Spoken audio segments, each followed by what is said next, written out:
देखिए, राम राज्य का मतलब ही अपमान है, दलितों का कहीं पर कोई वैल्यू नहीं है।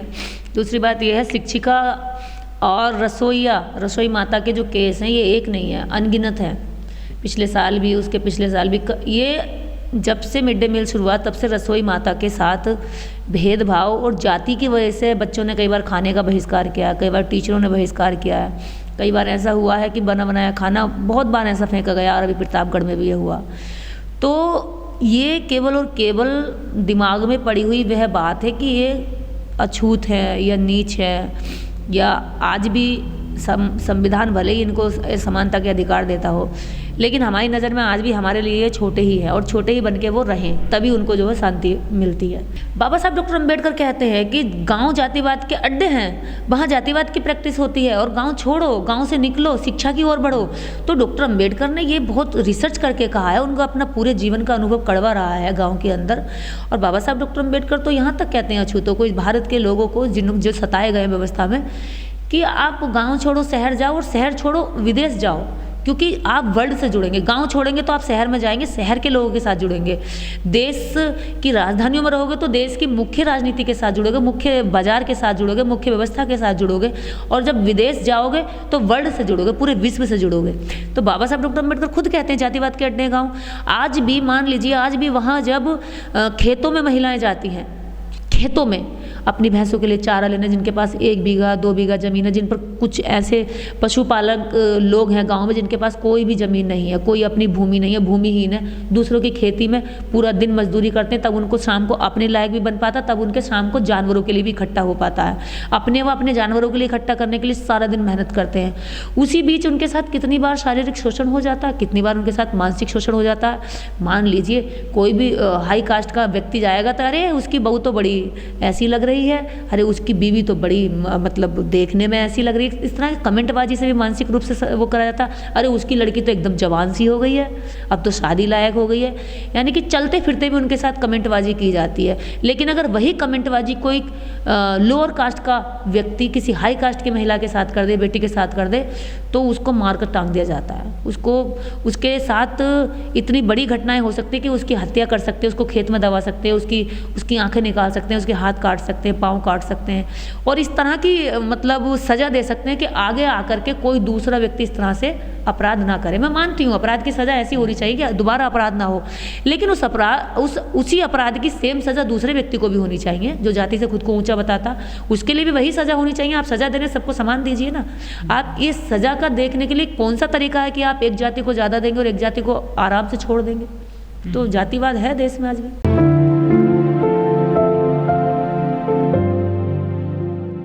देखिए, टीचर जातिवाद से अछूते नहीं हैं। टीचरों के दिमाग में जातिवाद होगा तो बच्चे उससे बच नहीं सकते, क्योंकि टीचर पर डिपेंड करता है कि वो क्या सोचकर बच्चों को पढ़ा रहा है, और वो जिस मानसिकता से बच्चों को पढ़ाएगा बच्चा उसी मानसिकता में तैयार होता चला जाएगा।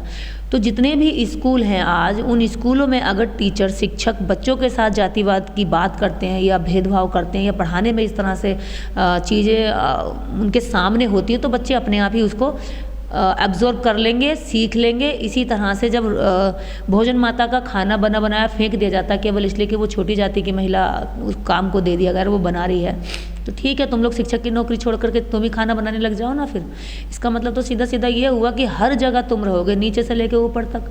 जहाँ रोजगार की बात है, जहाँ पैसे कमाने की बात है, जहाँ जीवन को ऊंचा उठाने की बात है, वहाँ हर जगह तुम ही रहोगे। अगर वो फ्री में तुम्हारा कोई काम करे, कोई पैसा ना ले, कोई तुम्हारा मेहनताना ना मांगे, तो फिर तुम्हें कोई भी जाति की महिला चल जाएगी, कोई भी जाति का व्यक्ति चल जाएगा, धर्म का व्यक्ति चल जाएगा, क्योंकि वो फ्री में काम करे, वो सवाल ना करे। जब वो उसकी एक तनख्वाह बंधी हुई है, उसकी सैलरी बंधी है, उन 4 पैसों से उसके बच्चे अच्छा रोटी खा सकते हैं या उसके बच्चे पढ़ सकते हैं, तो तुम्हें वो भोजन माता पसंद नहीं है क्योंकि वो सैलरी पर है। तुम भी एक तरह से सरकार की नौकर हो, वो भी सरकार की नौकर हो, तो तुम कौन होती हो कि एक दूसरी गवर्नमेंट सर्वेंट की उसकी क्या कहते हैं भोजन को फेंकने वाली, उसे नीच कहने वाली या छोटा बताने वाली। जब एक टीचर इस तरह की बात करेगी तो बच्चों के मानस पटल पर जीवन भर बनी रहेगी कि वो छोटी है।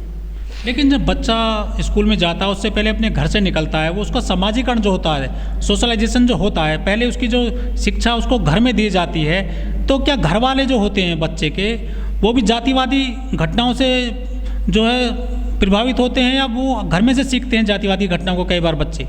देखिए, जितने भी अपर कास्ट के बच्चे होते हैं ये तो घर से ही ट्रेनिंग लेते हैं, लेकिन जितने भी SC OBC के बच्चे हैं इनके पेरेंट्स, इनके गार्जियन जातिवाद की ना तो बुराइयों को समझ पाए अभी तक, ना इसकी अच्छाइयों को समझ पाए। बुराइयाँ अच्छाइयाँ कुछ है नहीं, अच्छाइयाँ उनके लिए हैं जिन्होंने इससे लाभ उठाया है, तो वो बिल्कुल भी इसके मामले में ट्रेंड नहीं है। यही कारण है कि अपर कास्ट जो अपने आप को सो कॉल्ड हाई कास्ट कहता है, उसके बच्चे सब जानते हैं, क्योंकि उसको बचपन में बता दिया जाता है कि बेटा ये इसके साथ इतना रिश्ता रखना, इसके साथ ये रखना, ये छोटा है, ये नीचे, ये माली है, इससे आपको दूर तक बात रखनी है, ये हमारा धोबी है, इसके साथ इतनी बात रखनी है, ये हमारा ड्राइवर है, इससे ज़्यादा बात नहीं करनी है, ये हमारे घर का नौकर है, झाड़ू लगाने वाला है, पोंछा लगाने वाला।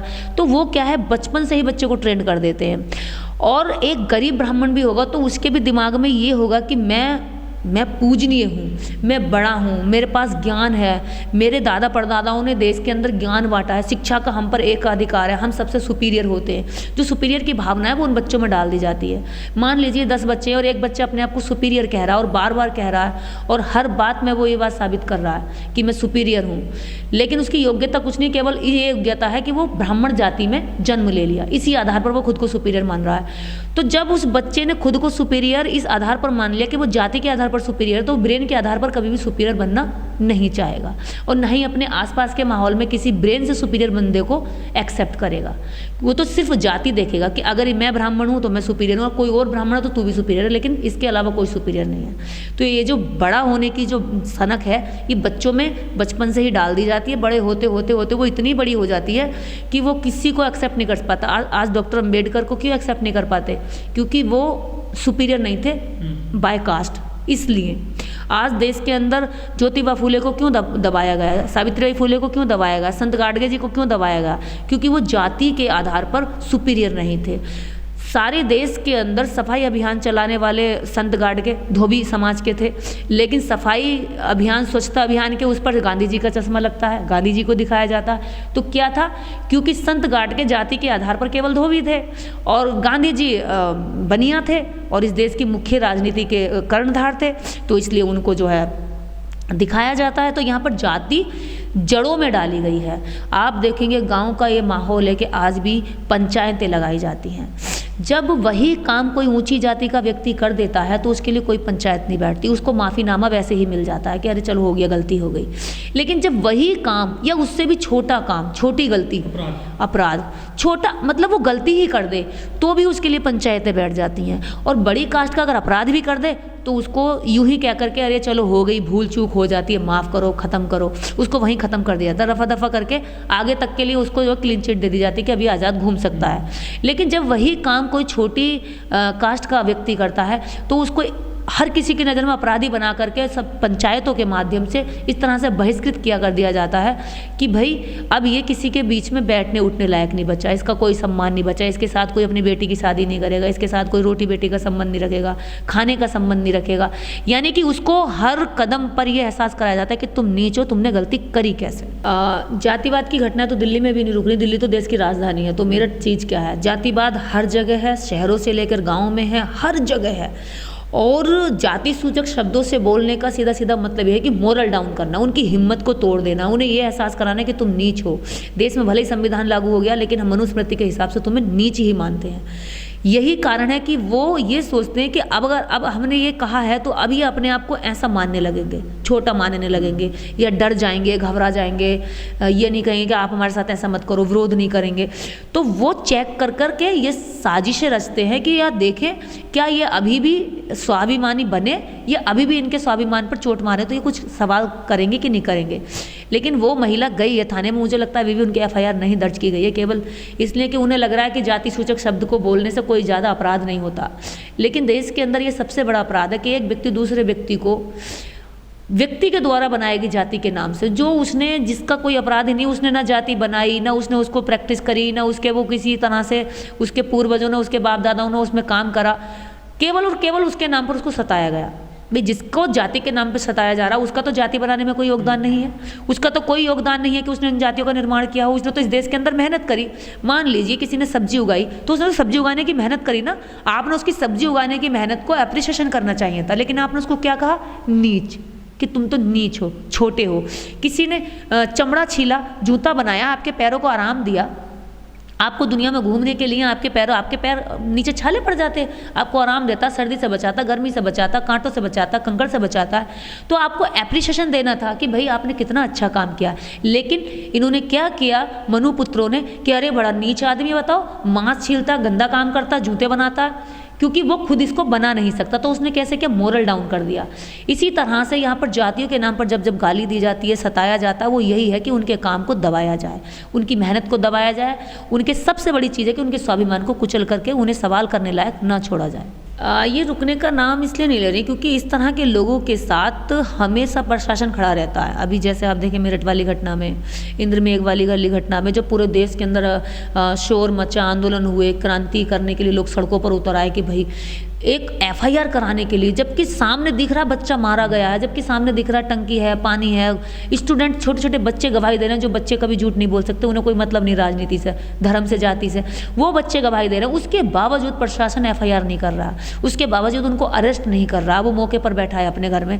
तो यही कारण है कि उनकी हिम्मत बढ़ती है। उन्हें लगता है क्या होगा, जा करके समझौता कर लेंगे, इसको मारो पीटो छेतो और जा करके 20,000 रुपये, 10,000, 5,000 रुपये में इनके स्वाभिमान का हम समझौता थाने में कर लेंगे, और अगर थाने तक चले भी गए तो कोर्ट में कर लेंगे, और कोर्ट तक चला भी गया तो हाई कोर्ट में हमारे वकील जज बैठे हैं, और हाई कोर्ट से सुप्रीम कोर्ट तक गया तो वहां तो हमारा पूरा खानदान ही बैठा है।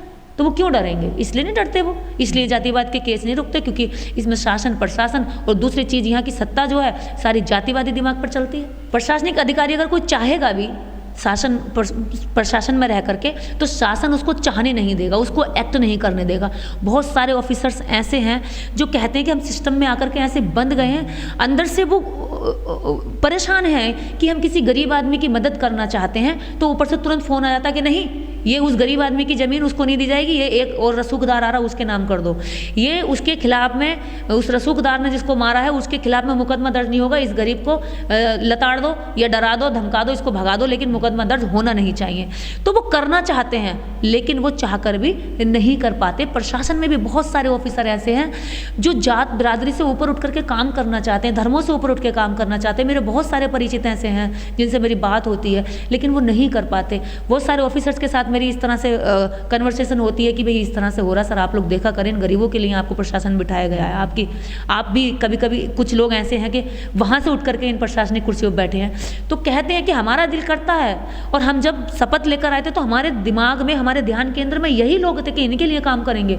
लेकिन जब हम सिस्टम में आए, जब वहाँ पर ऊपर से प्रेशर आया, जब पहले से बंदर माट का हिसाब लग दिया जाता है तो वहाँ पर न्याय हो नहीं पाता। यहाँ एसपी के जो है थाने बटे हुए कि किस थाने से कितनी रकम आएगी। थानों के अंदर पोस्टिंग पर थाने बिकते हैं, 20 लाख में एक थाना बिकता है, 25 लाख में थाना बिकता है, ये लगा लीजिए चौकी 20-20 लाख में बिकती हैं। ट्रांसफरों के लिए मेरी खुद की सामने से बातें होती हैं, बिकती हैं, बताते हैं कि बिकती हैं बहन जी। 20 लाख में एक चौकी बिक रही है तो सोचिए कि चौकी अगर 20 लाख में बिक रही है तो वहाँ से वो कितने कमाएगा, और उसे ऊपर भी देना होता है। तो अपराध को रोकने के लिए प्रशासन में अभी तक ऊपर से कमान नहीं कसी गई। और ये प्रशासन का दोष नहीं है, शासनिक नेताओं के, मंत्रियों के, एमपीओ के, एमएलओ के पैसे बंधे होते हैं कि हमें नहीं पता कि आप क्या कहते हैं, कैसे यातायात के नियमों का पालन करवाएंगे, कैसे आप अपराध को रोकेंगे, हमें इसका कुछ नहीं पता, आप हमें पैसे देंगे, ये इतना पैसा हमने डन कर दिया।